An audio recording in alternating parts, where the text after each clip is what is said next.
we go again. Okay, are we ready? One thing can always be counted on when it comes to people. We have a close relationship with food. Inevitably in life, at some point, you end up at a function that you need to bring a baked good for. Baking a cake is a great way to introduce someone to baking, as it is a simple process, but one that teaches many skills that are useful in baking and cooking more complicated dishes. These skills can also be connected to other areas of your life, such as good health. The process of baking a cake is easy to learn and involves many skills that can provide benefit to other areas of your life. I've baked since I was a young child, and it's always been a fun hobby that brought a lot into my life. The first step in learning to bake is similar to the first step in anything. It requires research. People that are new to baking should focus on a few things: learning the technical skills necessary, such as how to whip egg whites and folding, doing research on how to pick quality ingredients and select flavors that pair well together, as well as with the time of year or a certain event, and learning how to read and utilize recipes, all of which can be found in books or on the internet. As far as skills go, you can figure out the things you need to know by thoroughly reading a recipe. Once you figure that out, you can look up tutorials and how-to videos online and learn from there.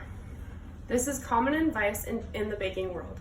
In the article Tips and Tricks to Bake Like a Pro, published in the cooking magazine Food All, they discuss that many professional bakers emphasize prepping ahead and doing things like reading your recipe, prepping your ingredients, researching, making sure you have all the right tools, and preheating the oven before baking. A crucial skill in baking is to be able to select the best ingredients possible, whether that be in terms of flavor, freshness, or the amount of chemicals. It is important to do research into what brands of common ingredients, such as flour and sugar, are commonly used, what sorts of flavors you are preparing the dish with, and what people you are preparing the dish for and what they prefer, what produce is in season, and what is currently available to you. People that bake often have done research on what these brands are like and which ones are most effective in terms of flavor and strength, and this research is very easy to access. Selecting the correct brand for the dish you are making is very important, as some create different flavor profiles or structural content and texture. The incorporation of healthy ingredients like fruits and vegetables is also a large element of baking. Using fresh produce helps ensure flavor and better ability to manipulate the ingredient to use it in different ways. Another thing to consider is your ability to use the healthiest versions of ingredients possible.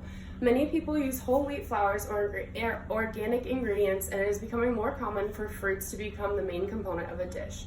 Paying attention to these factors can help you create healthy and high quality items. While the beforehand preparation and research is important, it is also crucial to keep your focus when preparing and baking the item. Now I will explain the process of preparing a batter and baking it. For our purposes today, please assume we are making a basic vanilla cake. The first step in baking a cake is to prepare the batter. As is very common in baking, the recipe we're using today requires you to mix the dry and wet ingredients separately and then combine them together.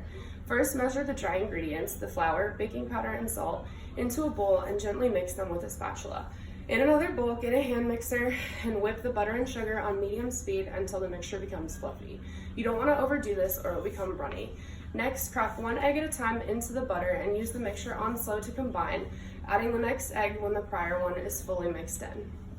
Once this is complete, slowly pour the dry ingredients into the wet ingredients. Take a spatula and gently fold them together, moving the spatula from the bottom of the pan to the top in a gentle motion, in a twisting motion until the batter is fully mixed. Be careful not to mix too fast or aggressively. You want to move slow and be gentle throughout the process. Next, the batter needs to be poured into cake pans. Take the pans and coat the inside of them with butter to prevent sticking. Then take the batter in one hand and a spatula in the other. Slowly pour the batter into the pan, scraping the excess in with the spatula.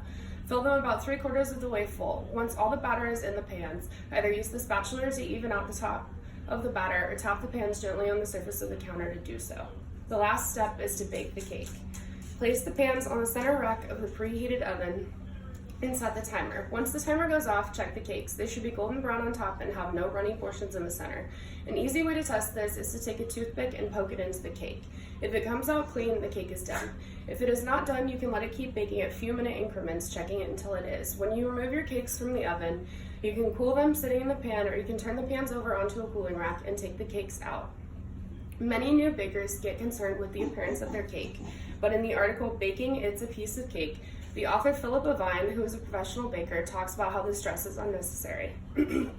She talks about that when she bakes, she was far more concerned with the texture and the flavor. The skills that I discussed above that are involved in baking can also translate into other areas such as cooking and healthy habit forming. Many of the skills necessary in baking are also used in cooking. This includes things like cutting produce, properly measuring and mixing ingredients, or being attentive during the actual cooking process to prevent burning. When you start to bake at home and create delicious things that make you happy, it can create a greater desire to cook at home as well. Not only that, but food is both a social and cultural aspect of our society. Nearly everything that we do involves food in some way, whether it be meals or snacks or drinks. Going out to eat with friends or providing food for a party are great examples of how it can be social. It is also a cultural element. Every culture has distinct foods that are common and different flavor profiles that are distinct. The non-technical skills of baking are also useful, such as selecting fresh and healthy ingredients. Learning about the flavors you like to use in baking can also encourage you to eat them more in general, such as fruits and vegetables. It is common that once people get used to using and eating fresh vegetables, they don't want to go back to more processed foods. When people start to get in the habit of cooking for themselves, they do it more often because they realize that they can make the foods they specifically like, they can make them how they like, and it is often more affordable than eating out. This all in combination leads to people living healthier lives. In a study done at Newcastle University by Susanna Mills and several other investigators, they found that eating home-cooked meals more frequently was associated with greater fruit, vegetable, and vitamin intake. It was also found that more frequent consumption of home-cooked meals led to the likelihood of having a normal range BMI and a normal percentage of body fat. The general process of learning how to bake begins with research, learning skills, selecting a recipe, and learning how to pick ingredients. Then, as we discussed, the three main steps to the actual baking of a cake are mixing the batter, transferring the batter into pans, and then baking it. We also discussed how learning to bake can translate into other areas of your life and can benefit you both health-wise and socially. It is easy to learn how to bake, and it can be beneficial to many areas of your life. Not only does it produce health benefits, but baking and cooking at home gives people more access to the foods that they like, which makes everyone happy.